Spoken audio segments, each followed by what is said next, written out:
Okay, finally the day is here. I get to watch the movie, and I have some thoughts. Now, the first thing is the movie, we know how great Nolan is, but is the movie entertaining? Like, in the great words of Marcus Aurelius, are you entertained? And I'll get to that, and you'll figure it out as I speak about the movie. But let me get to what I liked first. If you like that signature style, Nolan style of storytelling where it's non-linear, you get bits and pieces of everything, but at the same time, it looks like he's sort of weaving this tapestry together where it's going to kind of crescendo into the third act. If you like his style of movie making, it's here, right? It's very Nolan-esque. However, without that complexity, I think this is his most accessible movie. You don't need to sit down with this movie and have a deep conversation to understand every single concept, unlike maybe Interstellar or even Inception.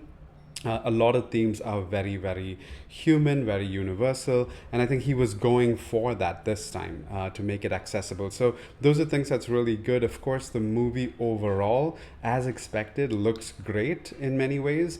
Although there are some underwhelming aspects, I'll get to that. But overall, again, it's Nolan and his best team at work, and if you're going to watch this in the theater, you are going to see high quality visuals no matter what. I just love that sense of, something big is coming up. I just can't escape that sense that Nolan builds. It's similar to Dunkirk, right, where you have this sort of alarm clock ringing. By the way, I'm not going to spoil anything in this video, so you can watch till the end. Going back to what I liked, Matt Damon. I don't think I've disliked him in anything. I think the man just commits to whichever role he's part of, and there's an earnestness about him and honesty about him when he acts right from his first movie that I think everyone just resonates. It's hard to hate on Matt Damon. So he is really good in this movie. I think he carried the role, the physicality, the wisdom, the weight. Some moments of emotionality, some moments or many moments of being just a stoic soldier, right? The quality of that leadership. He does look like a man that people would gravitate towards, who seems like the king of Ithaca. Now, let me get to very quickly the story in a couple of lines. Is imagine this is, first of all, it's a Greek myth. These are not real events that happened.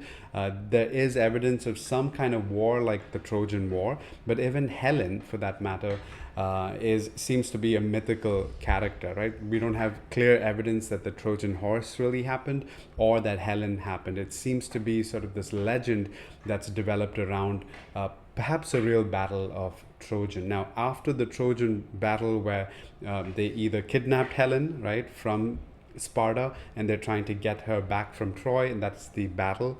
And after that, there's the king of Ithaca, who is Odysseus, trying to get back to his home. Now, it's supposed to be just a quick couple of weeks of journey to get back to Ithaca to his wife and son who's waiting, but it turns out to be a 10-year long journey. Will he make it back? What is going to be the state of his home and his wife, especially, who is surrounded by suitors, vying for her hand, and her son, who's wondering if he should take up the throne or wait for his dad. There's a lot of uncertainty while his home is getting into decay. So that's the crux of it. Seems very compelling, which is why this is actually not a novel. It's an ancient poem that's written, that's sort of compiled into a story, and it's supposed to be a Greek myth. Now, I've stated everything that I liked. I even said that there are some scenes that does pull you in and you kind of remain in that. Surprisingly, those scenes are a little bit more horror. You're kind of like in a bit of a shock, like, wow, what am I seeing? But overall, still, I felt like I was on the outside spectating in, right? The movie did not fully draw me in, and there are several reasons for that. But I also liked the overall theme of the movie. I mean, there's several themes that Nolan plays with, and one of it is definitely the whole disillusionment of war, right? Is there glory in war, or is war something that really breaks the fragility of human bond, right? And what does it do to, and this is not a new theme, but what does it do to, let's say, a veteran coming back after a war? He comes back changed, right, into society. So there's a lot of similar aspects to that along with a whole bunch of other themes, which I think is interesting. Maybe this movie felt more than the visuals. It felt more like an odyssey of the mind, right? The character arc, his decisions, which is probably an interesting take, right? Some people will like that. Some people might question how entertaining is the movie overall. So let me get to the things that I don't like. If you want to go deeper into the themes, we'll do a spoiler talk video later. But let me quickly mention some of the things I did not like. Now, the casting was, of course, controversial. I've made a few videos on that. And thankfully, like I thought, those roles are very minimal, right? The roles that people have been talking about quite a lot, they're there for possibly 5 to 6 minutes. That's it. So they're not central characters, so that's fine. But there's also a question of then why did Nolan probably purposefully pick those members? I mean, there's a running theme of no Greeks were cast in the making of this movie, and I think that's kind of true. A lot of things that took me out of this movie did really feel Greek. Is this multi-ethnic mixed race? Even as crew, you have someone that seems like, I don't know, Asian, Japanese. His second in command is definitely an Indian, right? So to hear them say, I'm a Greek warrior, sounded a little strange. I really felt like if you looked at his crew, number one, almost purposefully, it just looked like Matt Damon was the only one who was strong and powerful. Everyone else just looked like, they're fishermen. They did not suit what we'd expect of a Trojan warrior, right? Or rather, a Spartan warrior to be, which I felt again was a purposeful decision by Nolan. The cast, yes, felt way too familiar. I wish there were some newer faces that, I can sort of unsee their film background. For example, Zendaya, she seems to be in everything these days, and just like in Dune, right, she just keeps appearing kind of like this ethereal figure, and that confused me. I used to see her quite often. I understand in this movie why she's appearing, but I just felt like certain roles where, like I said, the casting kind of took me out of it. I'm seeing the actor more than the character that they're playing, and that has to do with, like, I think just too many familiar faces on screen. Although everyone's performance was definitely spot on, I wouldn't say anything bad about that. Pretty good overall in terms of that. However, there weren't really any standout characters for me, right? Characters that are so memorable I'd take away. Anne Hathaway's character, yes, right? I think her acting was very spot on. You can really sense her emotions, the way she acted just with her expressions, at the same time holding back a lot of emotions that she has. So I think she did a brilliant job. She would probably be a standout for me there. What I would say is Nolan has taken liberty with, the casting choices. People don't look Greek. They don't look like warriors. Helen has definitely been swapped for I don't know what reason. So he seems to be taking all of these liberties when it comes to casting and maybe their clothing. Definitely the dialogue, right? Seems extremely American. No hint of even British accent for whatever reason. You have British actors learning American or speaking American accent in a movie about Greek mythology. He takes a lot of liberty with that, but he doesn't take much liberty with, I would think, the challenges and atrocities that Odysseus is supposed to face. I wanted a little bit more of an epic feel to it. A lot of it, the challenges that Odysseus and his men face along the way of this adventure didn't give me a sense of adventure. And I'll tell you why, is because a lot of that retelling of what does his crew go through in 10 years, a lot of it is told as a memory, right? And I won't spoil it for you, but when some main character, let's say, kind of looks back and tells you certain things, you feel like there's not too much stakes in that. You already know how things are playing out, and so that is what made me just spectate. But facing Cyclops, right? Some monsters, or the trials by God. There are some a witch. All of these trials, I just wish that they were presented. At least the build up was there, but the resolution felt too abrupt or a little bit anticlimactic. And I felt the same thing with the third act. Yes, you get that, build up, and there was a moment where I did get that goosebump, right? And I'm not going to spoil that moment for you, but I really felt like that build up was better than the actual resolution or even that fight scenes. A lot of the hand to hand battles was again underwhelming for me.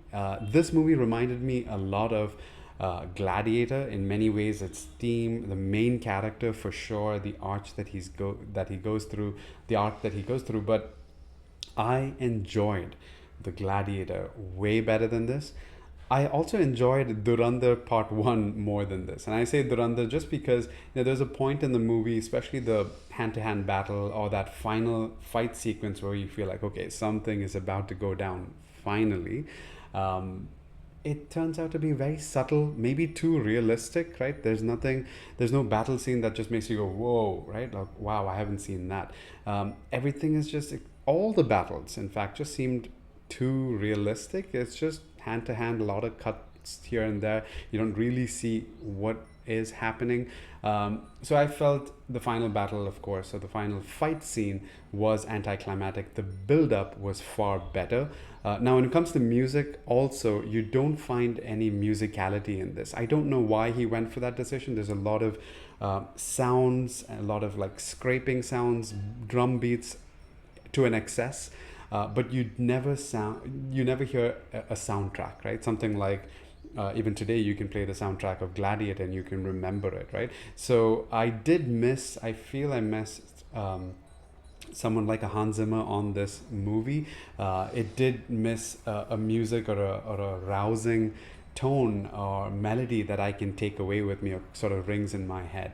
But the music, I mean, the soundtrack was good for the scenes, of course. Sometimes it gets extremely loud, but nothing iconic that's going to make you think of Odysseus. So as you can figure out after this long review, I would give it a 7.5 out of 10. A lot of Nolan-esque signature is here, but was I entertained? Not really, right? I was spectating, I was watching. Few things pulled me in. Certain things actually took me out of it, and I felt overall a sense of being underwhelmed by the entire thing. I genuinely did not feel this felt like a great epic adventure and journey. Rather, it felt like it is a movie with a lot of postmodern feminist themes. We'll talk about that later. And I felt like he really wanted to say these themes for the entire world, which is probably why he casted very different people in it and not just Greeks or maybe no Greek at all. He wanted to tell a story for modern times. I see that. So I felt like it was really trying to preach more than rather being a memorable spectacle like The Lord of the Rings or something like that. I mean, that movie, I felt the stakes, right? I felt like, how are they going to get out of this? I felt the danger, the monsters. Even today, 2 decades later, that movie still works. So I would enjoy movies like that a lot more. I kind of expected something along those lines here, but to my surprise, like I said, Nolan seemed to be a bit more grounded when it came to, how Odysseus tackled some of those challenges, the monsters, etc. I felt like he was really toned down in that. The battle scene seems very toned down as well. But he took liberties when it came to other things that you probably expect him to be a little bit more authentic to the book or the times. But interesting choices there. Overall, I think it's a 7.5 out of 10. It's not a movie I would rush to watch back, go back and watch again. And I would probably put this as maybe third or fourth best of Nolan. There's certainly other movies that pull me in, that still makes me want to go back and rewatch. This one probably isn't it. But if you watch the movie, let me know what you think. This is my long review, but I hope you've been able to take something away from it. Stay tuned for more.